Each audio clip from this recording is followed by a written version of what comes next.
Juan Ángel, pues por lo que hemos podido escuchar, por el simple relato de los hechos, hay muchos aspectos que despiertan por lo menos las dudas.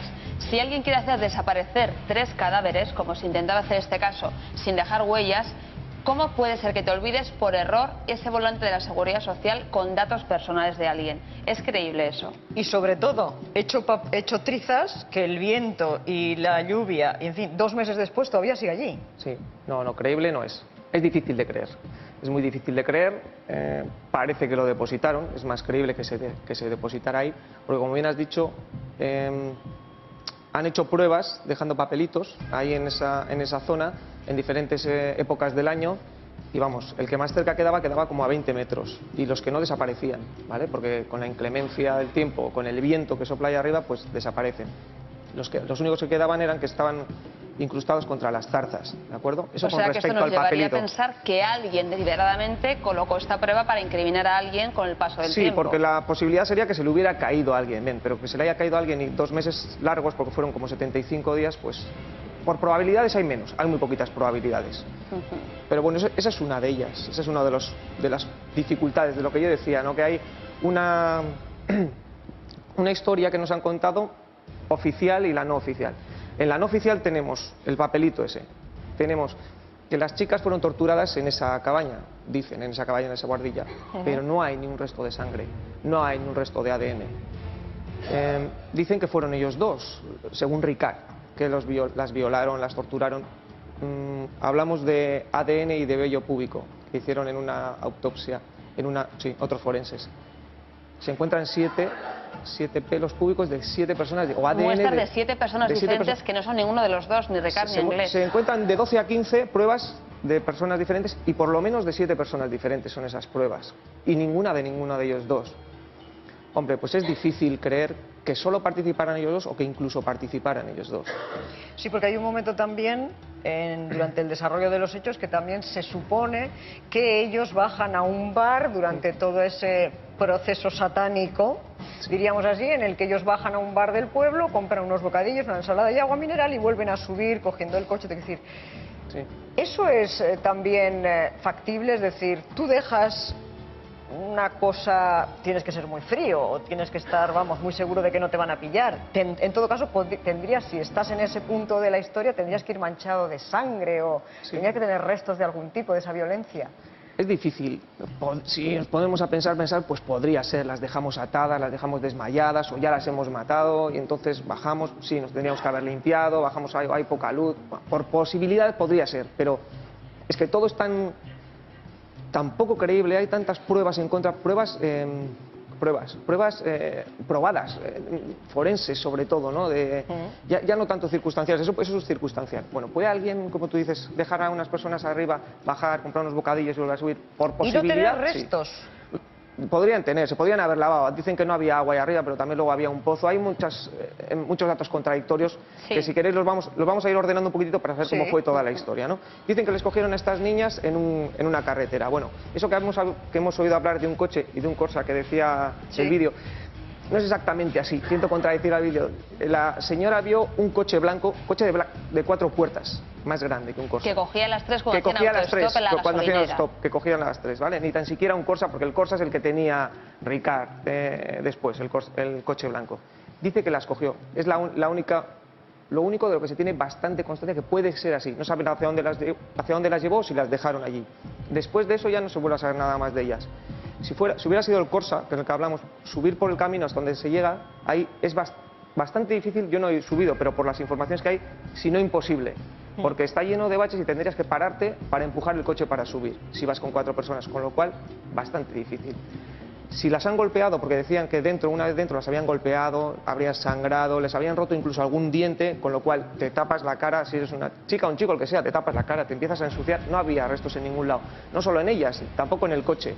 Y no es que estos fueran un dichado de limpieza, porque el coche debía de tener basura desde hace 4 años. Entonces, lo mismo en la guardilla, tampoco es que estuviera especialmente limpia, porque era donde se iban a drogar algunos drogaditos y donde se supone que Anglés estaba pernoctando o viviendo allí.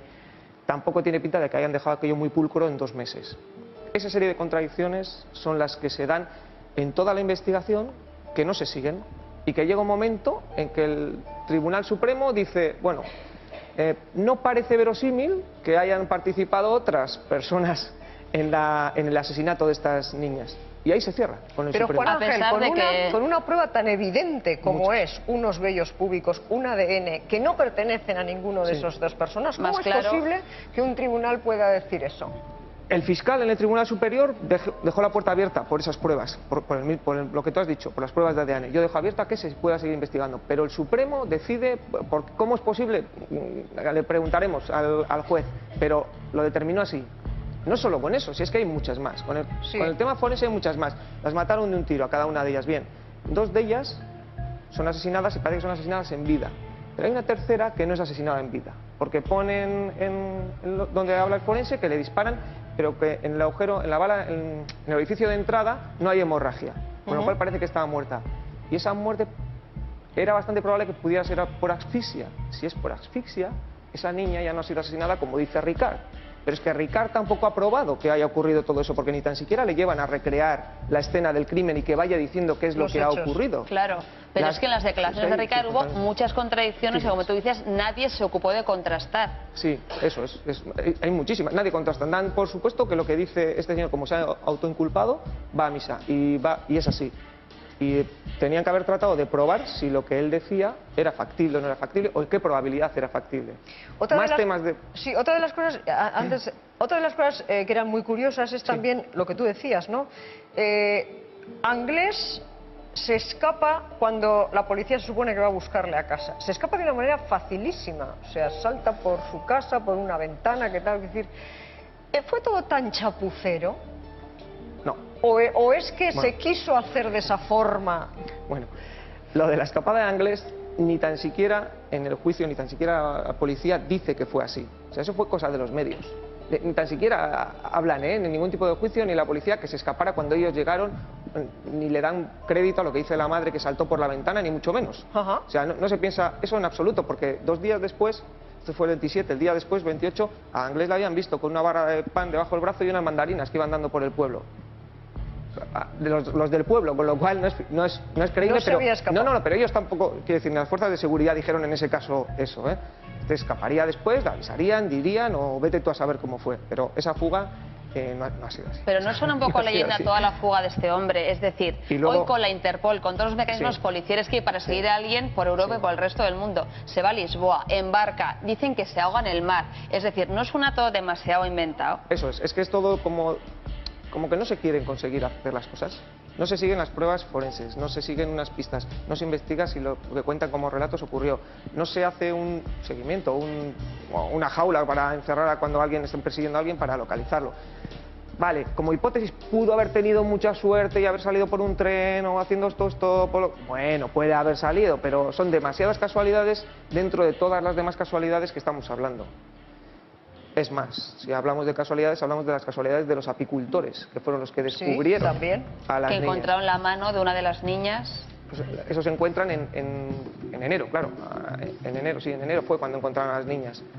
En enero los apicultores, me está informando, y si van una vez en todo el invierno Las colmenas no tienen nada que a darle sacar. de comer, si van a darle, o sea, a poner de comer hay algo, igual una vez en todo el invierno, con lo cual es casualidad que vayan en invierno ese día, vean a las niñas en el momento en el que el padre no está en los alrededores, porque está en la BBC, creo que es en Londres, dando Sí. una charla, y la unidad, la UCO, Unidad Central de Operativa de la Guardia Civil, que se encargaba del caso, en ese momento la han trasladado a Madrid y han mandado a otra para que se encargue de ese tema. Bueno, y en ese ínterin, que no está ninguna de las dos, que son especiales para ese tipo de casos, aparecen los resultados. Son muchas casualidades.